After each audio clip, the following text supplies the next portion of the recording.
Welcome to the Deep Dive. Today we're looking into a case that, well, it absolutely gripped an entire nation. We're talking about the 2016 murder of Wayan Mirna Salihin in Indonesia. It's a story that starts with something so ordinary, a coffee between friends, but spirals into this massive public spectacle. Exactly. Our sources for this are pretty extensive. We're drawing on factual reporting, the legal documents from the investigation, trial transcripts, and even a more recent documentary that sort of brought it all back into the public eye. And our mission here is really just to unpack it all for you. The details, the evidence, the trial itself, which was just extraordinary, and its impact. We want to distill all that information so you can understand how this case unfolded from beginning to end. Before we go any further, though, we have to acknowledge the gravity of this. This is a story about the tragic death of Wayan Mirna Salihin. She was only 27, a graphic designer, and had just gotten married a few weeks before. It's a profound loss. So we're approaching this material with deep respect for her memory, and our goal is to be as objective as possible in just reporting the facts as they were presented. Right, and to really get a sense of this deep dive, Yeah. you have to understand the scale of what happened in Indonesia. Oh, absolutely. This wasn't just a big case. It was, and I'm quoting here, the most famous and phenomenal murder case of 2016. The media coverage was just relentless. And the trial itself, it wasn't behind closed doors? Not at all. The ruling was televised live. Millions of people across the country were watching. It means that every single piece of evidence, every witness, every decision a judge made was scrutinized in a way that, well, it's hard to imagine. That context is so important. It really sets the stage for everything that followed. It does. It explains the incredible detail, the controversies, and why this case dominated the national conversation for 5 straight months. Okay, so let's start at the very beginning, at the scene of the crime, the day it all happened. The date was Wednesday, January 6th, 2016, and the location was the Olivier Café. It's in the Grand Indonesia shopping mall in Jakarta, a very busy, very public place. And this was supposed to be a casual meeting? A reunion, really, between 3 friends, Wayan Mirna Salihin, Jessica Kumala Wongso, and another friend named Honey. Let's focus on the timeline of the accused, Jessica Kumala Wongso, because this is absolutely central to the prosecution's entire case. It is. The timeline is foundational to their argument of premeditation. So, Wongso, who is also 27, she gets to the mall incredibly early. The record shows she arrived at 3:33 in the afternoon. And the meeting was scheduled for when? For 5 p.m., so she's there almost 2 hours early. That alone. That's a long time to wait for friends. Investigators must have flagged that immediately. They did. It suggested an intent to be there alone at that specific table for a critical period of time. So what did she do during that time? Well, the records show she did a little bit of shopping, but then she returned to the Olivia Cafe at 4:14 p.m., and this is the critical moment. Okay, so she's back at the cafe. She gets the table, it was table 54, and then she goes ahead and orders the drinks for everyone, even though her friends were still almost an hour away from arriving. She ordered for them, without them being there. Exactly. She ordered 2 cocktails and the drink that would become infamous, the Vietnamese iced coffee. And she had it placed right in front of the seat where Mirna Salihin would eventually sit. So the coffee, the alleged murder weapon, is just sitting on the table for a full hour before Mirna even walks in. A full hour. And this leads us to that crucial waiting period. What exactly happened in that 60 minutes she was alone at the table? This is where the state's case really comes together, right? The opportunity. This is the core of it. Wongso is alone at that table from 4:14 p.m. until Mirna and Hanani arrive at 5:16 p.m. So that's 62 minutes. The entire investigation really honed in on that window. And they had surveillance footage. They did. And the CCTV footage, which was shown over and over during the trial, it captured a very specific action.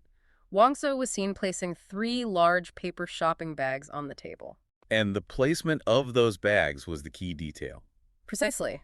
The prosecution argued that this wasn't just, putting your shopping down. The bags were positioned deliberately. How so? They were arranged in a way that seemed to obscure the drinks, especially the Vietnamese iced coffee, from the direct line of sight of the cafe's security cameras. So they argued she created a blind spot. That was the argument. That this act of concealment, combined with the fact that the drink was just sitting there, it gave her the cover she needed to add the cyanide to the coffee without being caught on camera. That's a powerful piece of circumstantial evidence. It changes the act of waiting into an act of opportunity. That is exactly how it was presented. This wasn't just an hour of waiting. It was an hour used for a specific, hidden purpose. The narrative was that the drink was poisoned while she waited. So when Mirna Salihin finally arrives at 5.16, the trap is already set. The coffee is just waiting for her. She arrives with hot honey, sits down. And the sequence of events after that, it was just terrifyingly fast. It was. Mirna took just one sip of the coffee. Her reaction was almost instantaneous. She complained about the taste right away, said something like, "This coffee is awful." And then Then she started displaying these severe seizure-like symptoms. She collapsed. She was clutching her throat, foaming at the mouth. It was sudden and violent. She'd only been in the cafe for a matter of minutes. just a devastatingly rapid effect. It was. Her husband, Arif Somarco, was called, and he rushed her to the Abi Waluyo hospital. But despite everything they tried, her condition just deteriorated so quickly. And she was pronounced dead at 6:30 p.m. Yes.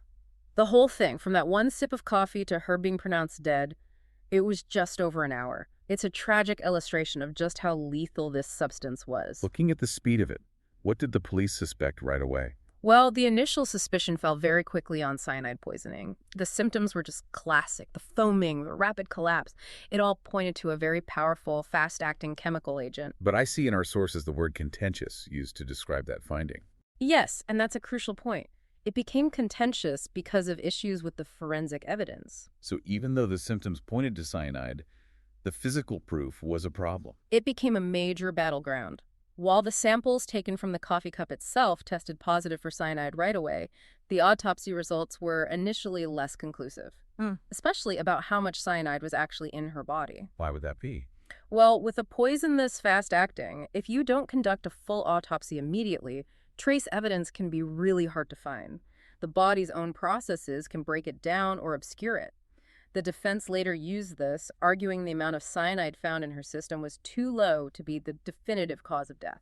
So from the very start, you have this divide.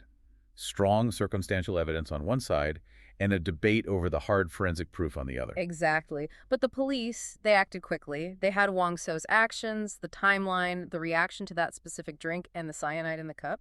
That was enough for them to build their case. Which moves us into the investigation itself.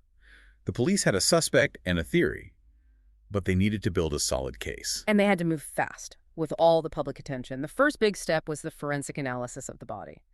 The autopsy was done 4 days after her death on January 10th. And while the cyanide levels were debated, was there anything else from the autopsy that the prosecution could use? Yes, there was one key piece of physical evidence. The report stated that evidence of bleeding was found in Salihin's stomach. And why was that so important? Because cyanide, particularly potassium cyanide, is a corrosive agent.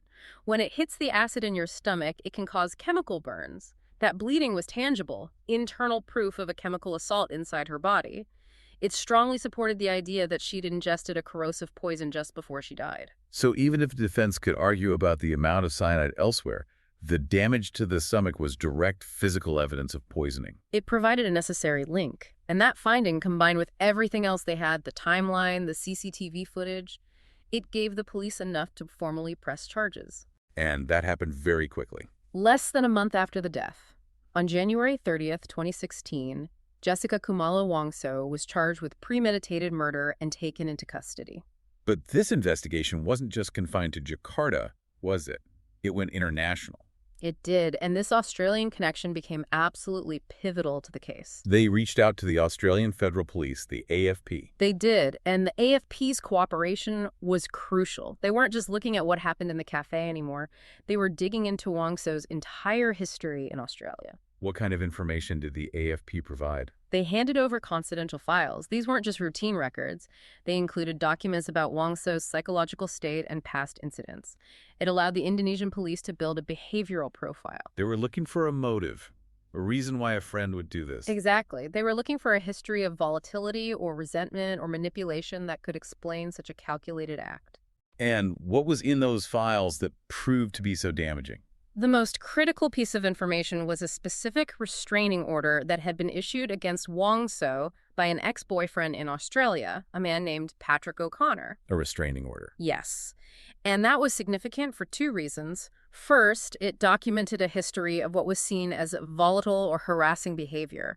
But second, and more importantly for the case, it introduced the very person the court would later identify as being at the center of the motive for this murder. So the investigation was working on multiple fronts. You have the physical evidence from the autopsy, Circumstantial evidence from the cafe. and now this psychological context from an international police force. Yeah. It's an incredibly comprehensive strategy. It is. It allowed the prosecution to build a complete narrative. Wongso had the opportunity, she had the means, and now they believed they had the motive rooted in her past in Australia. Of course, her lawyer at the time, Yudi Wibowo, denied everything. He did. He maintained her innocence from the start and focused on attacking the forensic evidence, especially the questions around the cyanide levels. But the combination of all these elements was enough to bring the charge of premeditated murder. And that set the stage for the trial, which became something else entirely. It wasn't just a trial, it was a national event. The trial began on June 15, 2016, and as you said, it wasn't a quick affair. Not at all. It was an endurance test. It went on for nearly 5 months, 135 days. And the exposure, because it was broadcast live on national TV, was total. It was described by everyone as a national spectacle. You have to think about what that does to the process. The judges, the lawyers, every single witness. They're all aware that millions of people are watching their every move. It puts immense pressure on everyone. And it means the narrative, the story being told, becomes just as important as the facts. The public was reacting in real time to testimony, to the demeanor of the accused. So a lot of the testimony focused on Wongso's character and state of mind. A huge amount of it did. The prosecution needed to reinforce the idea that this was premeditated, that it came from a place of deep resentment, not some impulsive act. And some of the most powerful testimony came from Mirna's own family. It did. Mirna's twin sister, Sandy Salihin, gave very emotional testimony. She told the court that after Mirna's death, Wongso had sent her news articles about poison. About poison specifically? Yes. The prosecution used that to paint a picture of suspicious behavior. It suggested either a strange fixation or a clumsy attempt to act like she was also trying to figure out what happened. And what was Wongso's explanation for that? She maintained her innocence. Her defense was that she was just confused and devastated by her friend's sudden death and didn't suspect anyone.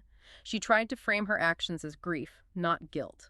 But the character attacks went deeper. And again, the Australian connection came back into play. It did. The testimony about her having a dual personality became a massive headline. Who gave that testimony? A former colleague of Wongso's from Australia, a woman named Christy Louise Charter. Her testimony was a cornerstone of the prosecution's character assessment. And she said Wongso had two personalities. Two sharply contrasting personalities, yes. She described Wongso as someone who could be one way on the surface, but underneath was this other, much darker persona. What were the specifics of that? How did she describe this darker side? Charter characterized Wongso as someone who was highly manipulative, who would do things to gain sympathy and attention from people. Critically, she testified that Wongso would become very angry if the attention could not be gained. So she's painting a picture of someone whose emotional stability depends on controlling how others see her. Precisely. And that testimony was the bridge. It connected the behavioral patterns mentioned in the AFP files to the prosecution's theory of motive. If Wongso was someone who reacted with extreme anger when she felt slighted or ignored, then the idea of her acting out of revenge becomes much more plausible to a court. It connects the psychology to the crime itself. Exactly. It helped validate the idea that she was capable of this kind of cold, calculated act against a friend who she felt had wronged her. So after 5 months of this, Yeah. of forensic experts debating, of character witnesses, the court finally reached a verdict. On October 27, 2016, the verdict was delivered, again, on live television. Jessica Kumala Wongso was found guilty of the murder of Wayan Mirna Salihin. And the sentence. 20 years in prison. And critically, the court laid out a specific motive. This wasn't left ambiguous. No, the judges were very clear about the why. According to reports in the Jakarta Post, they concluded that Wongso committed the murder as an act of revenge. Revenge for what, specifically? For advice Mirna had given her. The court concluded that Mirna had previously told Wongso to break up with her Australian boyfriend, Patrick O'Connor. The same boyfriend from the restraining order. The very same one. The court's finding was that Wongso saw this advice as a deep betrayal, as interference. She harbored resentment over it, and this meticulously planned poisoning was her retribution. So the AFP files really did provide the foundation for the motive. It all came full circle. It closed the loop for the prosecution and for the court. They had the opportunity, the means, and now an explicit court-sanctioned motive. But even with a guilty verdict, that wasn't the end of the legal road. No, not at all. A 20-year sentence was always going to be appealed. Wongso's legal team immediately began that process. How did those appeals go? Her first appeal to the Jakarta High Court was rejected. They upheld the original verdict. So the case then went to the highest court in the country, the Supreme Court. For what's called a cassation appeal, right? Right, and that's not a full retrial. The Supreme Court basically reviews the case to see if the law was applied correctly by the lower courts. And the Supreme Court's decision. On January 11th, 2018, a panel of 3 judges unanimously turned down her final appeal. That was it. The conviction and the 20-year sentence were legally final. So at every level of the Indonesian judiciary, the conviction stood. Legally, the case was closed. But as we know, the public conversation continued. And then we have the most recent major update in the case. Her release. Yes. After serving about 8 years of her sentence, Jessica Kumala Wongso was released on parole. That was on August 18th, 2024. And that release came after the whole case had been thrust back into the public consciousness by a huge documentary. A huge documentary. On September 28th, 2023, Netflix released Ice Cold: Murder, Coffee, and Jessica Wongso. And it just reopened the whole conversation. What made the film so impactful? The access it had. It featured new, exclusive interviews with almost everyone involved, with Jessica Wongso from prison, with Mirna's father and her twin sister, with Wongso's lawyer, with the journalists who covered it. It forced everyone to look at the evidence all over again. And the reaction was that the film was provocative. That's the word that kept coming up. A review from CNN Indonesia called it provocative and said it may create uproar. But why? Why would a documentary create uproar years after a conviction was confirmed by the Supreme Court? Because the uproar wasn't just about the tragedy of the murder itself, it was about the film's depiction of the Indonesian justice system. Ah, so it tapped into a broader anxiety. Exactly. Our sources note that in recent years, there's been growing public scrutiny of the justice system in Indonesia. So this film, by revisiting some of the case's ambiguities, like the contentious cyanide evidence, it raised questions that the public had never fully let go of, even if the courts had. It's fascinating. You have a case with a conclusive verdict, upheld all the way to the top, but a documentary can still be seen as provocative just for re-examining it. It shows that legal finality and public certainty are two very different things. The court may have closed the book, but for a large part of the public, the story was clearly not over. It really illustrates the power of media in shaping the long-term perception of a case like this. So when you boil it all down, you have this timeline: the meticulous planning at the café, the international police cooperation that uncovered a potential motive, this 5-month televised trial spectacle that resulted in a guilty verdict for revenge. A verdict that was upheld by the highest court. And then, years later, parole. And through it all, this lingering public debate, reignited by a documentary that's seen as controversial simply for questioning the process. It really does leave you with a final thought to consider. If a case this public, with this much scrutiny, this much evidence presented on live television day after day, if that can still lead to such widespread debate about the justice system years later. What does that tell you? Right. What does that indicate about the persistence of doubt in the public mind, even when faced with what seems like a final, legally sound conviction? It suggests that the line between a court's verdict and what the public accepts as the truth, well, that's a very complex and often blurry boundary.